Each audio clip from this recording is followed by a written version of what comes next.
Welcome to Souls on Tap. I'm Julianne Thon. And I'm Jennifer Cross.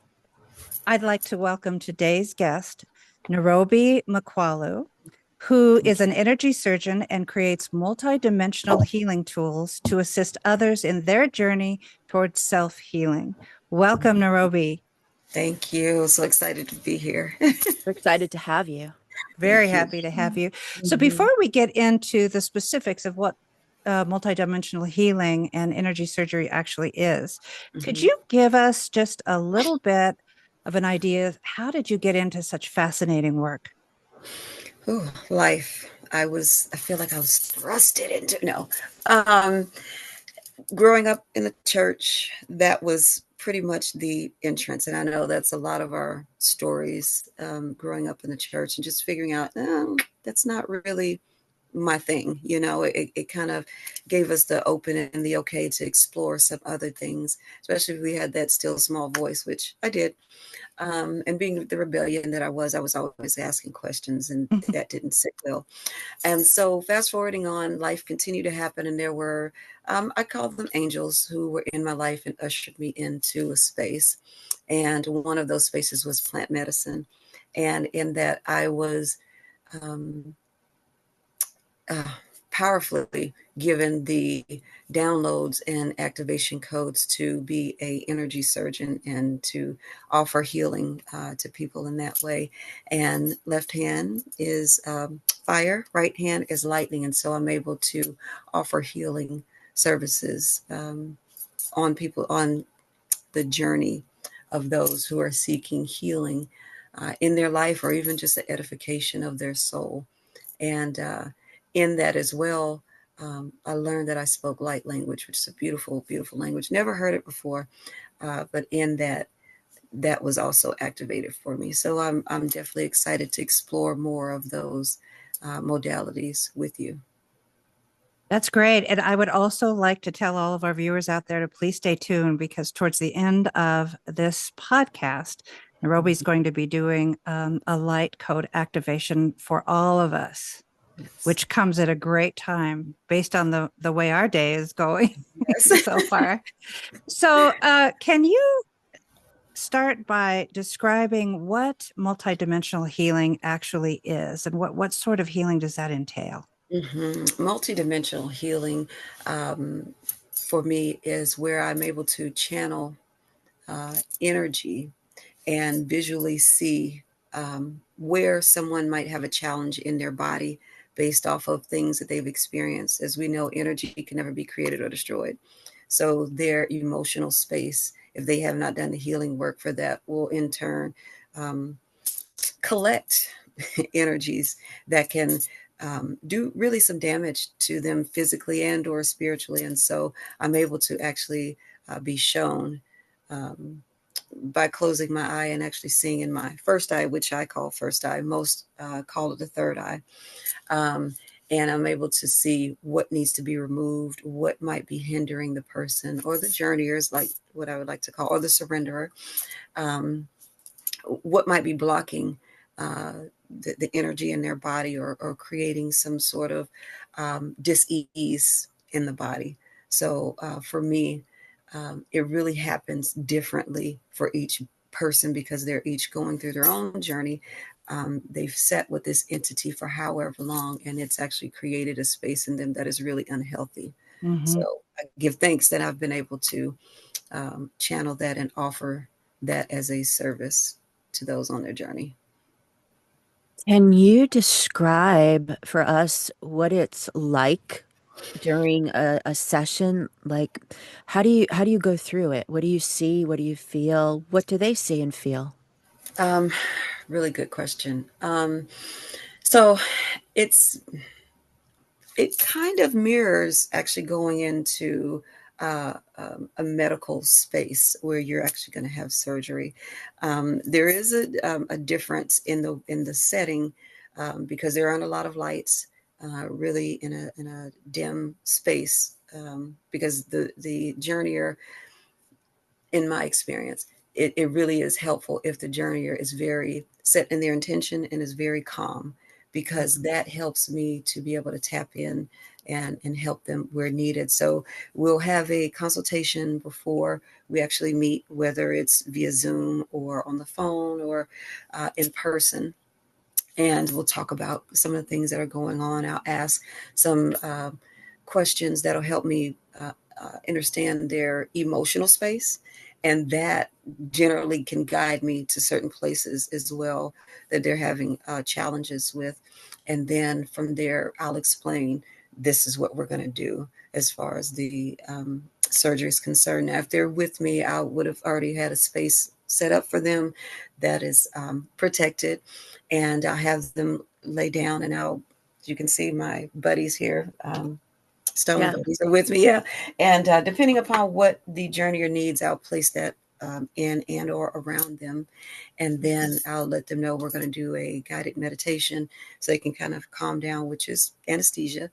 And then I will, depending upon what's needed, I'll go in and I'll ask for protection for myself and for the journeyer, their higher self, their spirit guide, spirit team, source, to come in and place this protective bubble around so that both of us are protected. And things can be sterile, Mhm. again, Yeah. same thing as they would in the medical field.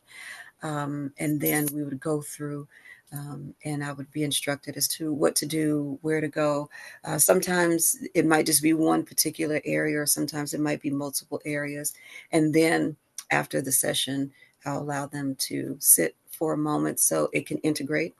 And then, if sometimes they end up asleep, you know, and then I will, I would have already prepped them. You might feel a gentle touch from me if you've fallen asleep, and then wake them up, allow them to sit up. Don't force it, because it's the same thing coming off anesthesia.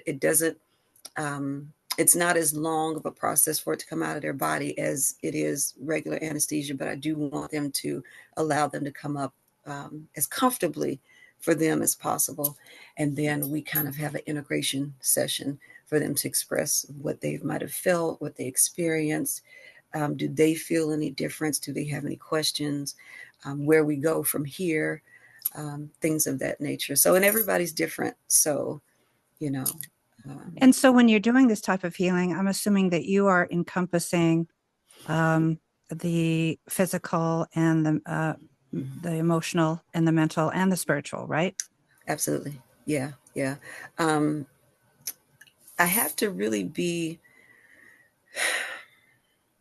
grounded within myself before I do any of that, Hmm. because there's so many different modalities that could be utilized. And if I'm not, I can feel the resistance. Let me just say, if I feel any resistance, I always do a self check first to see if there's anything within me that I might be feeling, or that something's trying to come through the bubble. And I say, okay, let me pause for a moment and ask spirit to, or spirit guides to, handle whatever that is, and then I'm able to move forward. If it's the other person, then sometimes I might have to go in and offer, at that point would be considered Reiki, to kind of help ease their energy. And let me also say, it's very important for me to ask for permission, because Mm. without the Yeah. permission, Right. I can't do anything, and it would be solely out of ego. And I don't ever want, I've done too much karmic healing work to Right. want to, usher that Absolutely. in. Hmm. No, thank you. So I'm very aware of that. And so, we move in a healthy balance from there. So Mm. yes, it encompasses all of that. And that's why that consultation really is important for me, because then I'm able to see where they are in their journey. You can tell by the words, the inflection of how people are expressing where they are, that would really help you, understand which direction we need to go in, while still being fluid. Hmm. While still Yeah. being fluid, You, yes. you you had mentioned to Jennifer and I earlier about a specific session you had that had an Mhm. entity Yeah. attached. Could you share what that was all about? Because I thought that was just terribly fascinating. Yeah. Hmm. So this young lady, beautiful, beautiful soul, um, had challenges with speaking her truth, and because of that, I was I was sure that that's where I needed to go, was in her neck. But I wanted to, again, ego out of here, and let me really channel in. But that really was where the challenge was. And it was and I could still see it. It was a like purple with a white hue glow Mm. um, to this snake. And it was coiled it was huge snake coiled around her neck.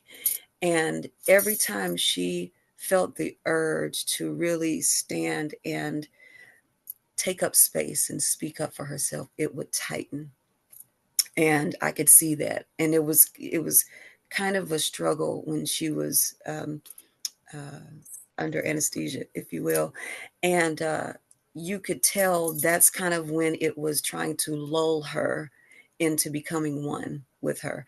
And I knew I had to operate with extra caution and precision, because it had been with her so long that you really couldn't tell the difference of whom was whom, with, as it pertains to energy. And so I was instructed that I would have to cut off the head in order for this entity to completely die, and allow it for me to remove it. And so, in my own meditation, way before this session with this young lady, I was shown, after sitting in front of the Galactic Council, that I was supposed to have this selenite knife. And it took me a year to um, bring it forth. But I went to a gym show and I saw it, and I knew that's what I had to have. And so that's what I utilized, and was told I need to cut off the head of this snake. And once I did that, you could tell it was trying to hold on and coil around her neck, as if to say, no, she has to come with. And I really had to orchestrate the energy to relax it, if you will, and begin to pull this thing from around her neck slowly, so it didn't um, choke her. Yeah, that was really probably one of the most It is intense. amazing. Yeah. When you are when you are able to find Mhm. attachments, we call them Mhm. attachments in hypnosis. Yeah. I'm assuming that you are able to talk to them. Are you able to find out their origin, as to why they're even there, where they came from, etc.? No, I haven't, and let me say, probably because I haven't asked. Um, Because I maybe think, that's not important in the yeah, realm of their healing. at that point, it Mhm. just isn't. It's like, You just know it needs to go, right? yeah, Right. yeah. When I've learned that the energy that I carry, and even though I have this demeanor of very meek, it's like it has to go. So Mhm. when someone comes to me, it's like, this is it. This is, if I don't, it's not going to be good for me. So, Mhm. it has to be very intentional, very, like I said, precise, and just no nonsense. Let's get it done. Let's get it Mhm. done. Hmm. Other than your crystals and your guides and angels Hmm. guiding you, Yeah. are there any other tools that you use to do your healing art? Um, when I offer the sessions, no.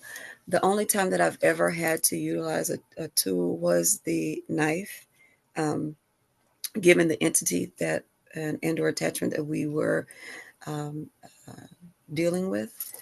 Um, but when I create the multidimensional art, yeah, there are different things tools that I utilize with that, and that's even interchangeable, based off of if I'm creating something for someone, or if I'm just really in the creative flow, and then that piece finds a home to whomever needs it at the moment. But as far as like the energy surgery, it's just, my hands. Yeah. And can you tell us a little bit about the multidimensional art? Hmm. What it is? Yeah, the multidimensional art. Um, I'm really wanting to have spirit give me, there's a name, it's right there, but it's basically a tool where someone, the journeyer, surrenderer, could travel, because there's no time. It would be a multidimensional travel, and they are able to go wherever they're led to go. And it's kind of like a fast track of healing for them, because they're able to have a peace that grounds them, a peace that is able to offer protection, and then a peace that's able to um, transition them into a space that would allow them to see and or feel things that are very important on their journey. Mm. So it could be like, I have this necklace here. I made this one's purpose specifically for me. It was given to me by my spirit team. So I use, a lot of different things. And then I also create large installations, whether on a piece of wood or in someone's home, or even in the ground, of would look like the crop circles. Mm. So if you were to, look down, you could actually see the geometric shape. And so I'm not really told which shape to use until I actually sit with that person's energy. And, again, I will probably say this again, I have to have their permission. Without that, it'll be very egoic. I don't want that. And I also want to make sure that I'm channeling the proper tool for them, Yeah. uh, to help them on, on their journey. Yeah. So are colors also a part of the art? Colors, you know, I'm they can be, depending upon the person. There's an installation that I created for this beautiful being who, she loved blue. And so when I was creating the piece, I thought that I was only going to be working with copper, because I tend to just work with copper because of the conductive energy that it has. And it's able to hold um, that energy for them, and that remembrance for the journeyer. Um, but it really just depends. But specifically for that piece, she loved purple. I'm sorry, she loved blue, and so that piece ended up having the blue components in it as well. So it really just depends on what the person's higher self speaks to me and says, "Hey, they need this or they need that." And sometimes they might not need color. It might be too much of a distraction, if you will, or keep them too grounded into this dispensation, and they need Hmm. to go elsewhere. Yeah. Well, and since this is multi-dimensional and very quantum Yes. in terms of its healing, Hmm. then there are aspects of 3D that are probably Yes. not necessary in other dimensions. Correct. Correct. Right. And it doesn't translate into that dimension. It just, Right. yeah, Hmm. yeah, Hmm. definitely, definitely. Is this energy surgery something that you have to do in person, or can you do this remotely? Um, in the beginning, because I was coming into the awareness of, and the acceptance of, it would have to be in person, Okay. because I had my training wheels on, and spirit was guiding me through. And now I'm able to do it um, on the phone or via Zoom. Now, the and I don't really care for this word, but I will say I'll say resistance. Thank you, Spirit. The resistance might come up a little more if you're talking about via Zoom, just because I'm not actually there with the person yet. I know that Source is so ah, deliciously magnificent Hmm. that um, Well when, said. yes, um, I make sure to add an extra layer of protection, just so there isn't that resistance from the outside, or something trying to come in to create the resistance, and the type of meditation that is used. Okay. Um, we have to go a little bit deeper for the person to feel a lot more comfortable, because again, if someone comes into the space that I have, or a space we might have met in a particular place, and I'm able to create that space, it's really calm, really relaxing. If someone's at home and the home space Yeah. really is chaotic, there might be that resistance as well. So knowing that information for me is very helpful. Then I'm able to integrate that into the space when Sure. it comes to the meditation to help them um, not have that resistance. So yes, to answer your question, I can, wherever it's needed. Yes.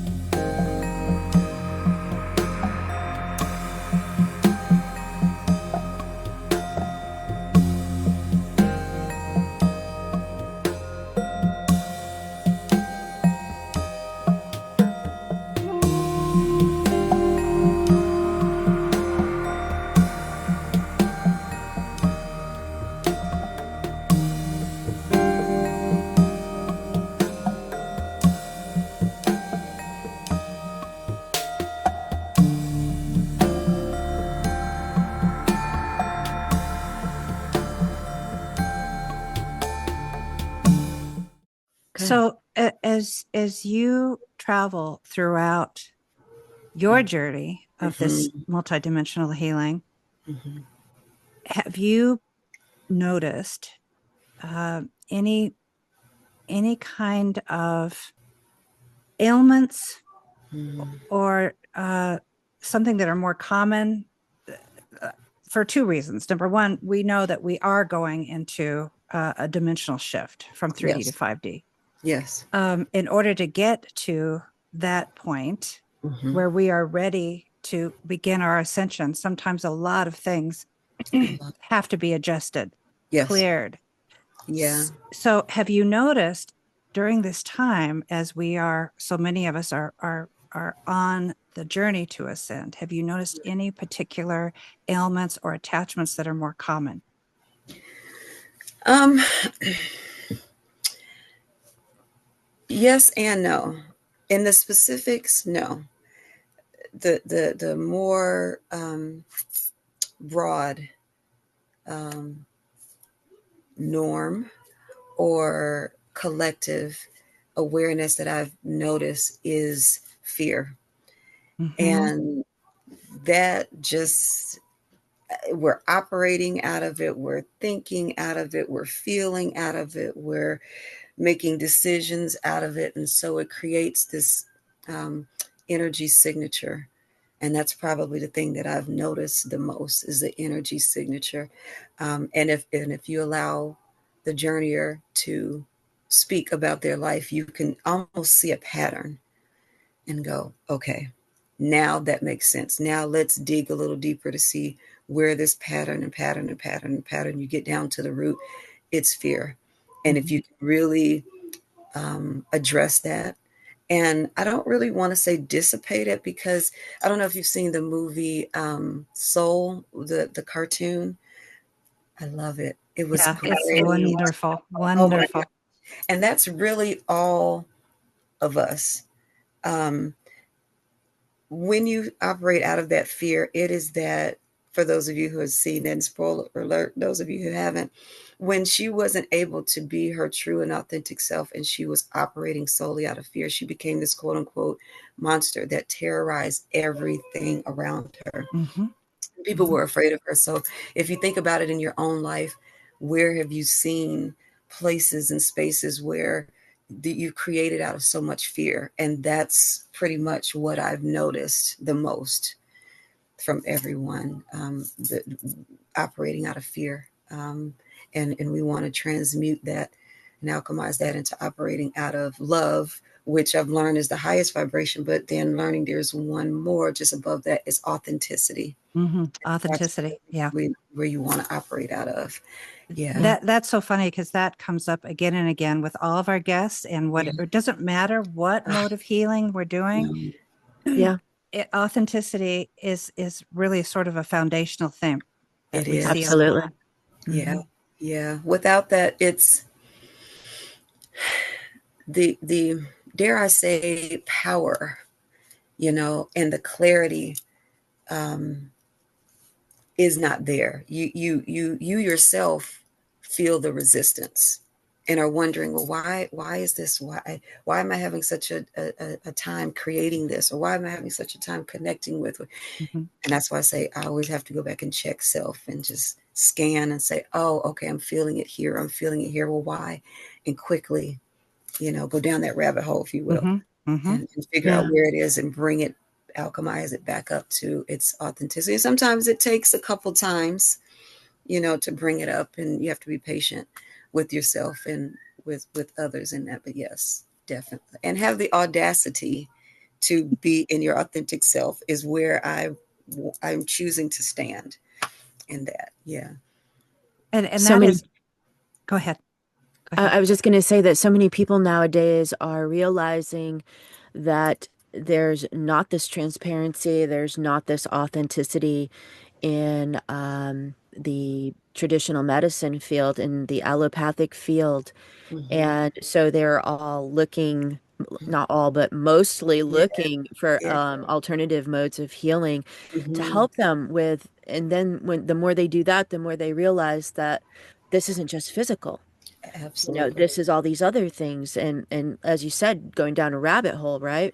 Mm-hmm. Um, can you describe maybe a situation where your energy surgery could Mm-hmm. help people where traditional allopathic medicine could not even touch it? Yeah.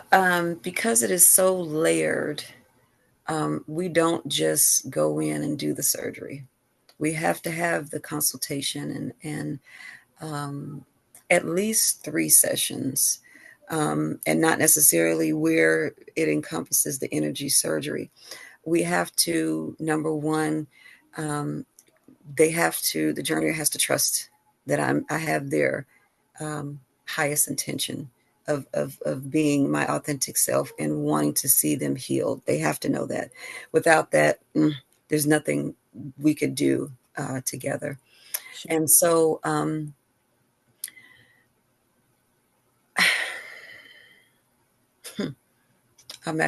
trying not to, there's a channel coming through and I'm like, no, not right now, not right now, not right now. Um, sorry, if you can give me just 1 second.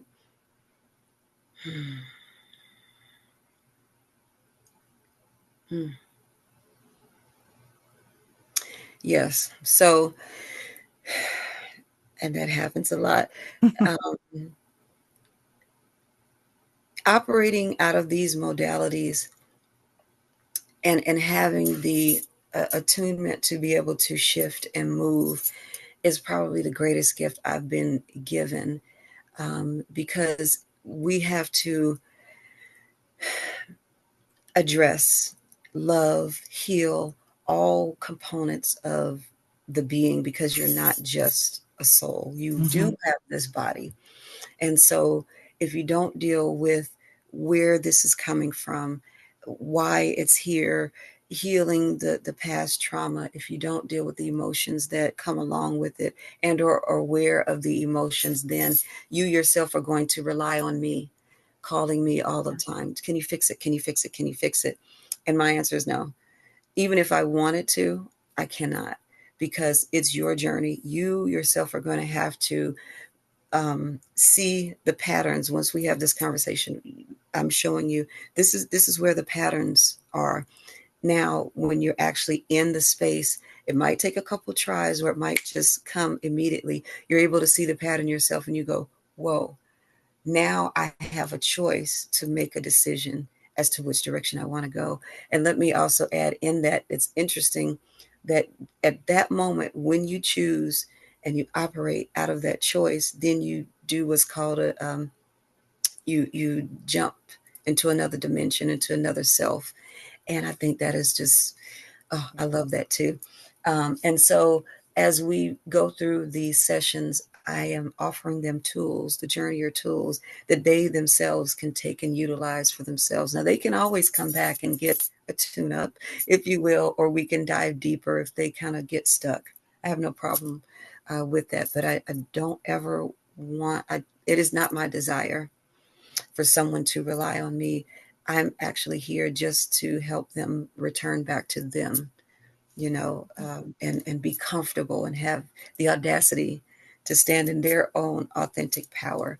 Because whether they know it or not, or whether those of us who are in the seat of a healer, even though they're coming to us, there's a part of us that we're reflecting, and they're helping us become aware of that, and allowing us to do that beautiful healing work on that. So yeah, that is really the main difference, and the thing that that really sets those of us apart who are in this space, offering this to the journey, are much different than just the physical that they offer with the Hmm.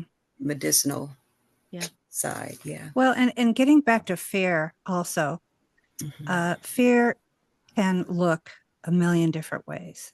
Absolutely. It has a million different packages that it comes Yes. in. Yes. I have realized that through our journey of healing, specifically with introspective hypnosis, it takes the client or the journeyer a sense of, we're all about empowering Absolutely. the individuals that want to heal themselves. Because again, and I say this almost in every single podcast, Hmm. it appears that maybe we as the healers are doing the work, but ultimately it's not No. us. No. It is the client. And so it takes courage to decide, I want to know the truth about Yes. myself. I want to know who I am. I want to know why I'm the way that I am. And I Hmm. want to know what it is that I'm doing that I can change in order to not only heal myself, but become a healer of the collective Absolutely. as well. Yeah. Yeah. Yeah. That's one of the things that I did learn while being in church and seeing it still, how the pastor is edified so much that when he or she has a fall from grace, um, they're not given grace. They're not given compassion. They're not given the opportunity to say, I am human. I made a choice that I just made a choice. I Mhm. don't do the right and wrong. Right. I made a choice, and this is the result of that choice. Yes, people might have been hurt. There, let's address the truth of it, but when you blanket statement with it, you're operating out of fear. Mhm. And so that's why I say, for me, I remember, this is interesting that this is coming up. I remember when I was going around to different metaphysical stores, and I was looking to offer services. And this one manager said, well, I'm a master Reiki practitioner. And we were having a discussion, and that's really where I found my voice and my stance in this. That she said, people come in all the time, and it's the same person all the time, and they're looking for the same thing over and over and over again, and I don't mind offering it to them. And I just went, we don't align in the same with that, because that's like in the church, you keep giving them the milk.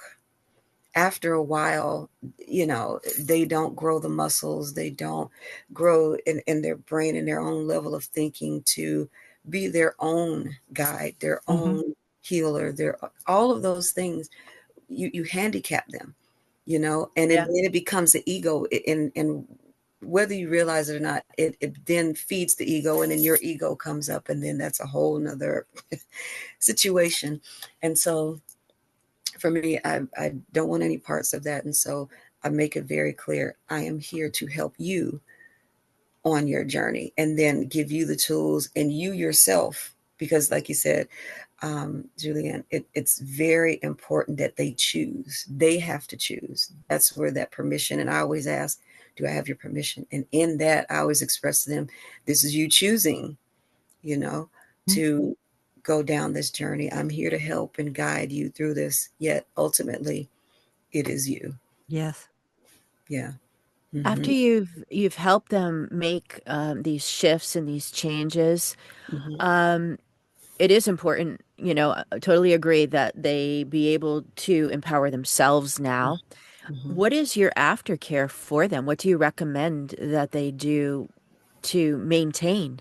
this shift and change that they've gone through with your help? Yeah. There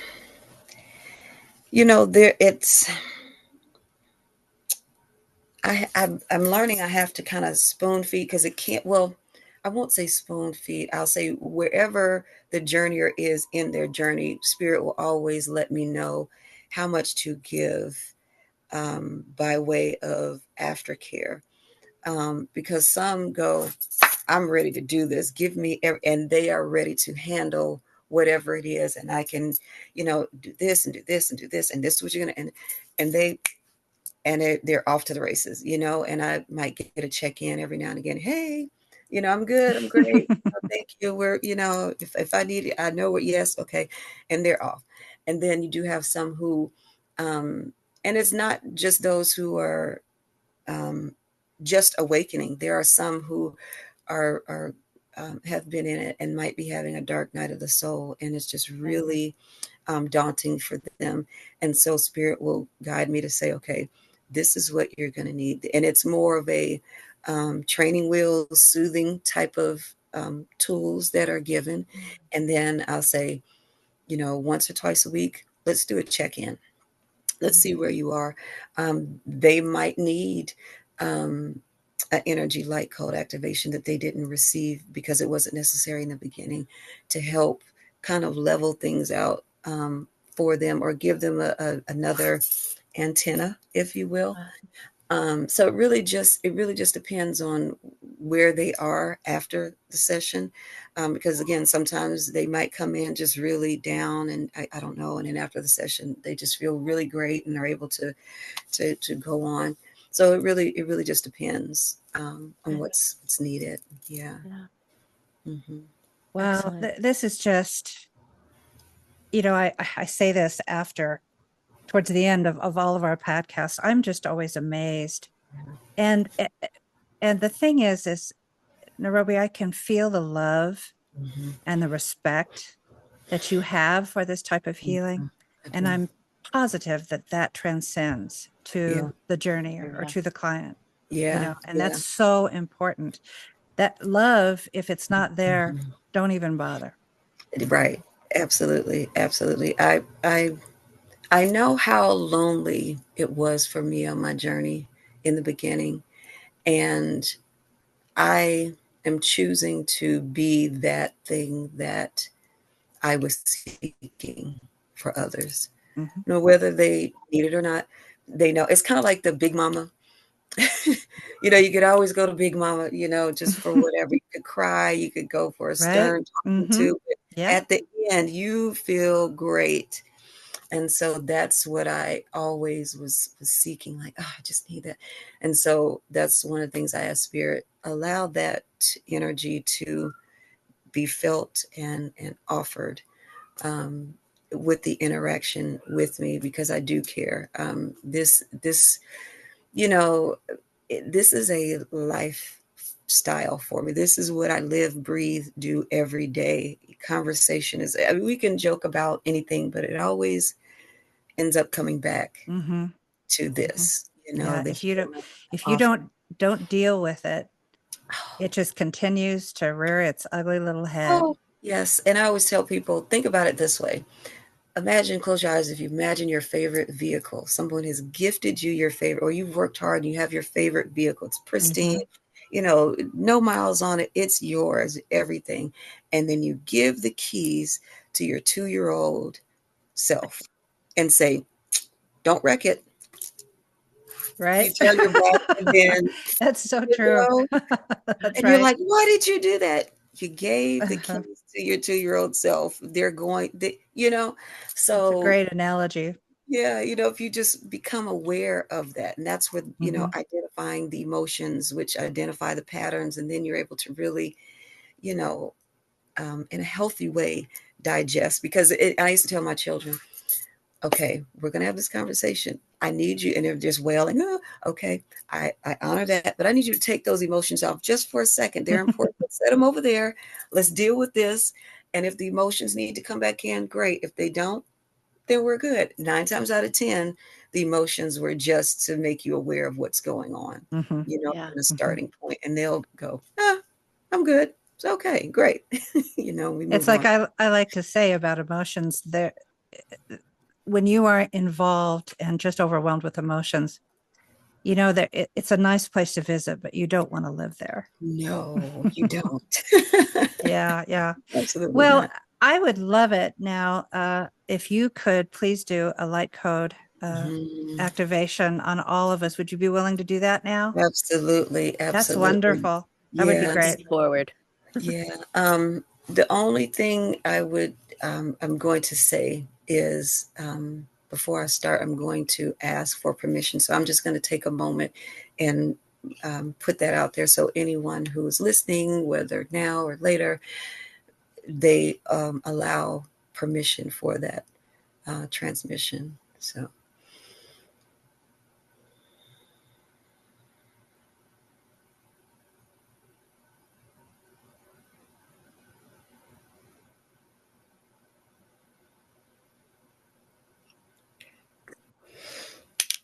Mm, right.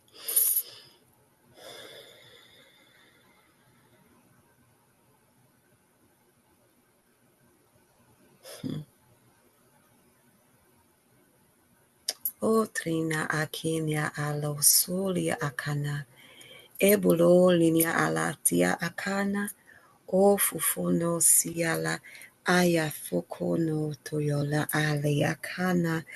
Eya ya wo fonia aka. Etulomo olo wo okoyana atia siana. E fufono sotia ailiana kaya. Etu yowono. Ase suono yoto okoya. Eseya. Ah.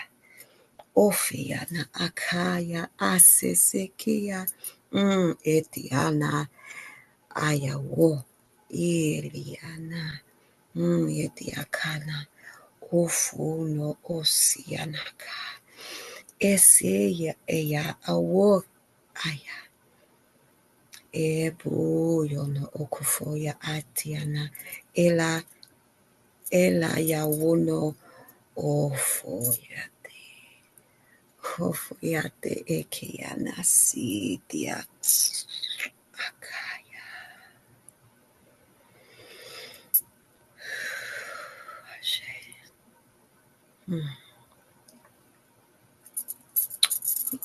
Thank you. That was just beautiful. I kind of wanted it to go on Yeah. for the next hour. I really Yeah. didn't. Wherever you took us, I didn't want to come back. Yeah.